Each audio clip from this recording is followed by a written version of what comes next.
এই কোরবানির ঈদে কিন্তু গরমে ঠান্ডা ঠান্ডা এই পেশাওয়ারি ক্ষীরের রেসিপিটা আপনাদের সাথে শেয়ার করব। আজ আমি আপনাদের সাথে শেয়ার করছি আসল পাকিস্তানি পেশাওয়ারি ক্ষীরের সিক্রেট রেসিপি। মাত্র কয়েকটি উপকরণ দিয়েই কিন্তু কোনো রকম ঝামেলা ছাড়াই একদম মালাইদার আর ক্রিমি ক্ষীর তৈরি হবে।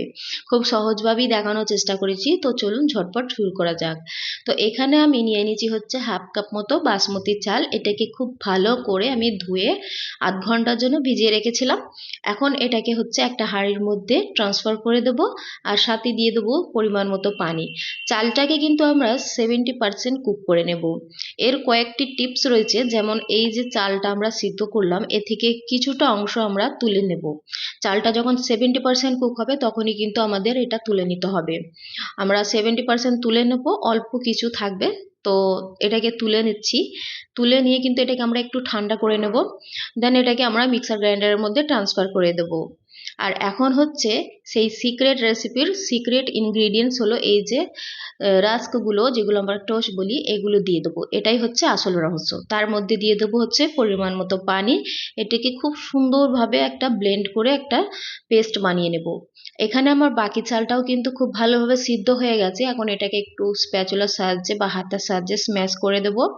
তা এখন হচ্ছে এর মধ্যে দেব ঘন লিকুইড দুধ 1 লিটার। তো এখানে আমি ঘন ফুল ফ্যাট মিল্ক ব্যবহার করেছি।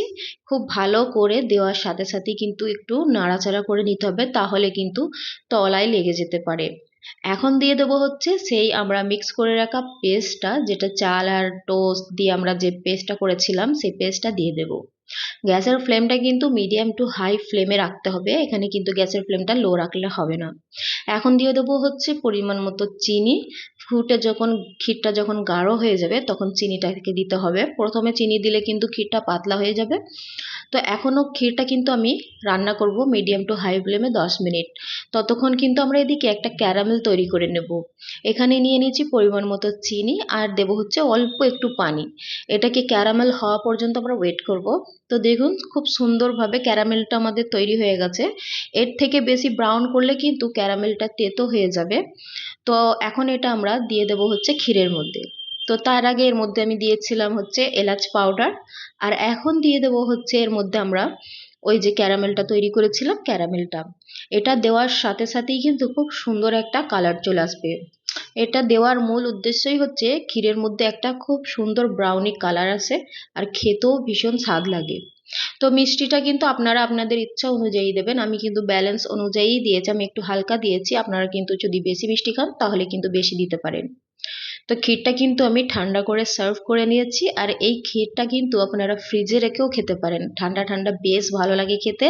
আর এই ঈদে কিন্তু আপনারা বাড়ির সবাইকে এই ক্ষীরটা খাইয়ে চমকে দিতে পারেন। ভিডিওটা ভালো লাগলে শেয়ার